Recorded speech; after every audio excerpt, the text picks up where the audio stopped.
Assalamualaikum warahmatullahi wabarakatuh. Alhamdulillah, puji syukur marilah kita haturkan atas kehadirat Allah Subhanahu wa taala, karena atas limpahan rahmat dan hidayahnya sehingga kita masih menikmati nikmat kesempatan, nikmat kesehatan di waktu hari ini. Kemudian tak lupa pula sholawat dan salam kita kirimkan kepada baginda Rasulullah SAW, karena atas berkat beliaulah kita keluar dari zaman yang penuh frustasi menuju zaman yang berprestasi. Oke, sebelumnya perkenalkan, nama saya Nildanti, mahasiswa Institut Agama Islam Negeri Bone, program studi Ilmu Al-Quran dan Tafsir, semester 2, Fakultas Usuluddin dan Dakwah. Oke, pada video kali ini saya akan menjelaskan atau memperkenalkan filsuf pertengahan, yaitu filsuf di abad pertengahan, yaitu filsuf Ibnu Sina. Baik, saya akan menjelaskan bagaimana biografi Ibnu Sina tersebut. Baik, untuk biografi Ibnu Sina sendiri, nama lengkap Ibnu Sina adalah Abu Ali Al-Husain Ibnu Abdullah Ibnu Muhammad Ibnu Hasan Ibnu Ali Ibnu Sina, atau kerap disapa dengan Ibnu Sina atau Abu Sina. Ia lahir di Afshana atau Bukhara, tepatnya di Persia Utara pada tahun 370 Hijriah atau 8980 Masehi. Ayahnya berasal dari kota Balak, kemudian berpindah ke Bukhara pada masa kerajaan Nu ibnu Mansur, dan di sana dia diangkat sebagai penguasa di Karmaisan dekat dengan Bukhara. Di kota tersebut ia menikahi Sattaroh dan memiliki 3 orang anak, yaitu Ali Ibnu Sina atau Abu Husain dan Abdullah. Dengan kecerdasan yang dimiliki Ibnu Sina dan kekuatan hafalannya, di usianya yang terbilang masih sangat dini, ia telah menghafal Al-Quran dan setengah sastra Arab, serta menghafal kitab metafisika karya Aristoteles dan Al-Farabi.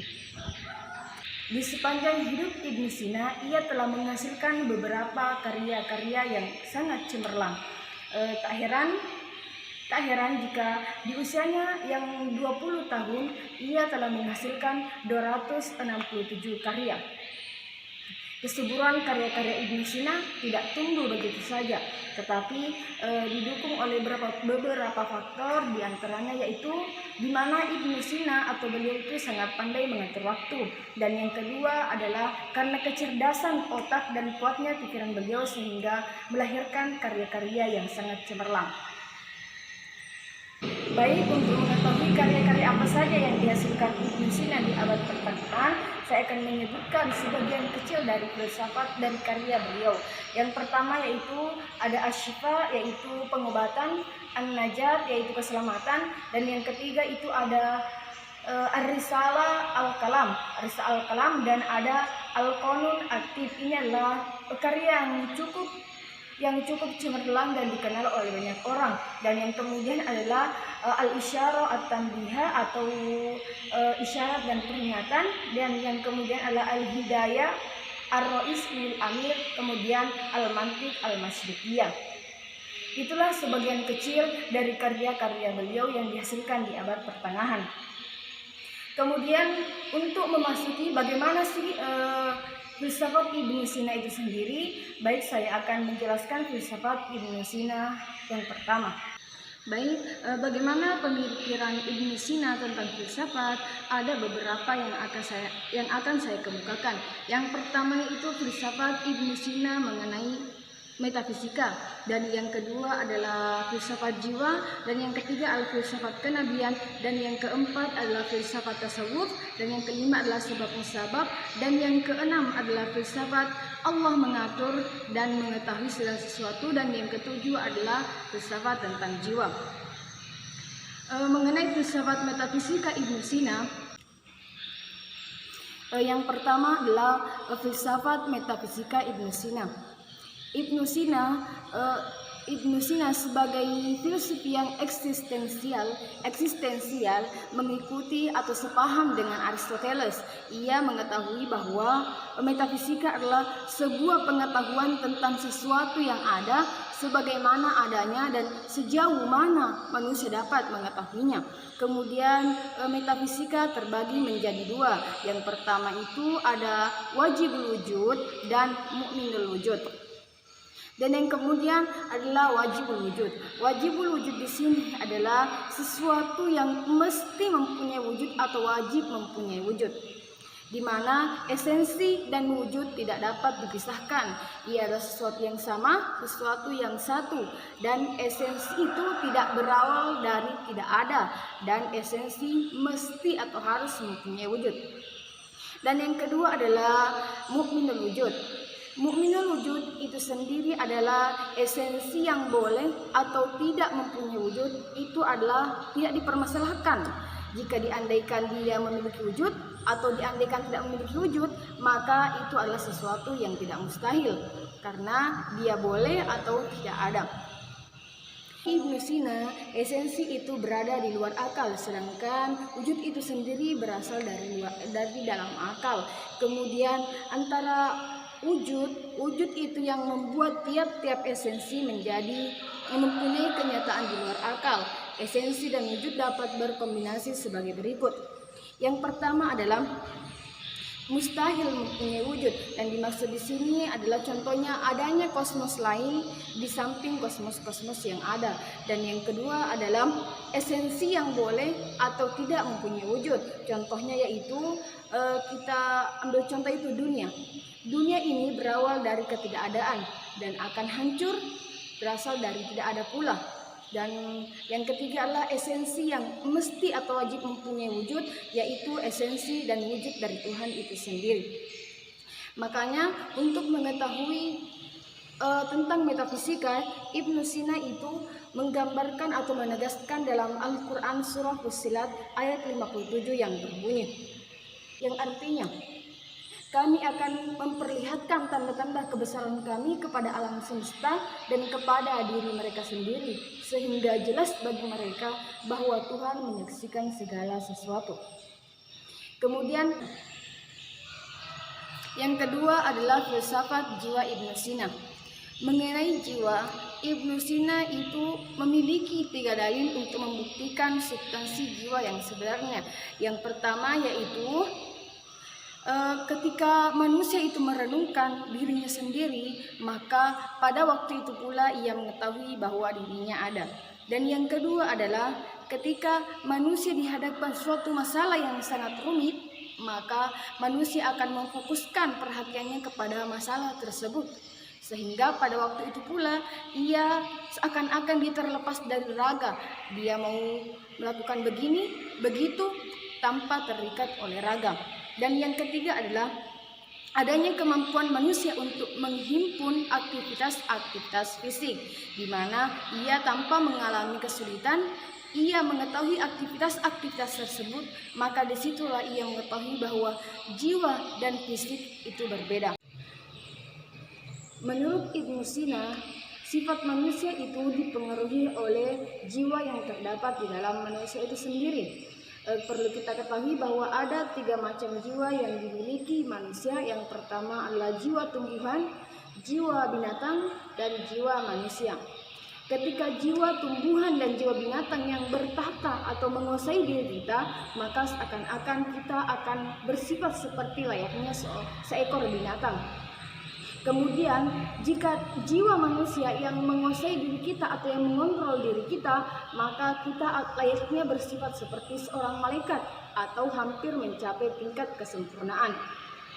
Kemudian menurut Ibnu Sina, hancurnya jasad tidak membawa kehancuran bagi jiwa, tetapi jiwa tumbuhan, jiwa binatang akan mati bersamaan matinya jasad dan akan dikembalikan pada akhirat kelak. Kemudian jiwa dan jasad memiliki keterkaitan yang sangat kuat, di mana jasad itu sendiri adalah tempat bagi jiwa, dan jiwa di situ tidak akan mungkin ada tanpa adanya jasad, dan begitu pula jasad tidak mungkin ada jasad yang memiliki beberapa jiwa. Dan yang selanjutnya adalah filsafat Ibnu Sina tentang kenabian. Ya, tentang kenabian di sini Ibnu Sina bertolak itik dengan tingkatan akal, di mana akal material di situ kadangkala diberikan kepada manusia itu sendiri, dan akal material yang sifatnya sangat kuat dan sifatnya sangat sangat wow atau sangat besar, itu tanpa latihan ia dapat berhubungan langsung dengan akal faal, di mana sehingga hubungan antara akal faal dan akal materi, maka itu akan dengan mudah atau dengan cepat ia menerima wahyu dan pancaran dari Tuhan. Akal ini sifatnya sangat suci, dan akal-akal inilah yang memiliki tingkatan yang sangat tinggi dan yang dimiliki oleh para nabi. Contohnya Nabi kita Muhammad SAW. Nabi di sini memiliki kriteria atau syarat-syarat untuk menjadi seorang nabi. Di antaranya sifat beliau yang sangat baik, imajinasi beliau yang sangat tinggi, dan akal beliau yang sangat cemerlang atau yang sangat kuat. Begitulah ciri-ciri seorang nabi, sehingga tak heran jika beliau itu diabadikan di dalam Al-Quran sebagai suri tauladan. Dan perlu kita ketahui bahwa di dalam hati beliau telah diwahyukan atau telah diberikan pancaran Al-Quran sebagai pedoman untuk umat muslim. Dan yang selanjutnya adalah yang keempat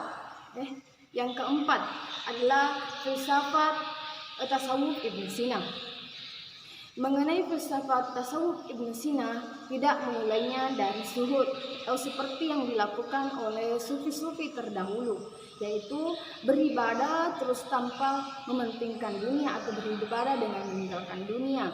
Tetapi Ibnu Sina di sini menempatkan untuk memulai sebuah tasawuf, membangun dunia tasawuf, ia memulainya dari akal dibantu oleh hati. Karena menurut beliau, kebersihan hati dan pancaran akal akan mudah membawa kita kepada kemakrifatan dari akal faal. Yang kedua adalah tesis Al-Quran. Di dalam Al-Quran dijelaskan bahwa Tuhan adalah Maha mengetahui segala sesuatu yang tidak terlihat. Tuhan tidak ada sekecil atom atau lebih kecil dari atom atau lebih besar di dunia ini yang tidak diketahui atau tersembunyi padanya. Itulah sebenar-benarnya bukti. Kemudian pernyataan yang ketiga adalah pernyataan dari Plato. Dia mengatakan bahwa prinsip yang pertama adalah Tuhan yang Maha Esa, dan dia mengetahui dan dia bersifat rangkap, yaitu tahu dan mengetahui. Dan filsafat Ibnu Sina yang selanjutnya adalah filsafat tentang akal. Di mana filsafat tentang akal tersebut, Ibnu Sina mendefinisikan akal tersebut menjadi dua, yaitu akal aktif dan akal manusia. Di mana akal manusia ini adalah kemampuan berpikir manusia untuk mencari kebenaran, itulah akal manusia. Sedangkan akal aktif disinilah kemampuan berpikir manusia yang tertuang kepada akal manusia itu sendiri, yang berasalnya itu dari ilham atau wahyu dari Allah Subhanahu wa Ta'ala. Baik, itulah tadi pemikiran filsuf Ibnu Sina. Yang pertama mengenai metafisika, dan yang kedua mengenai filsafat jiwa, dan yang ketiga adalah filsafat kenabian dan filsafat tasawuf dan sebab-sebab, dan yang keenam adalah filsafat Tuhan mengatur dan mengetahui segala sesuatu, dan yang selanjutnya adalah filsafat tentang akal. Itulah tadi pemaparan materi dari saya mengenai biografi, karya-karya dan filsafat Ibnu Sina. Mudah-mudahan apa yang saya sampaikan dapat bermanfaat bagi kita semua. Assalamualaikum warahmatullahi wabarakatuh.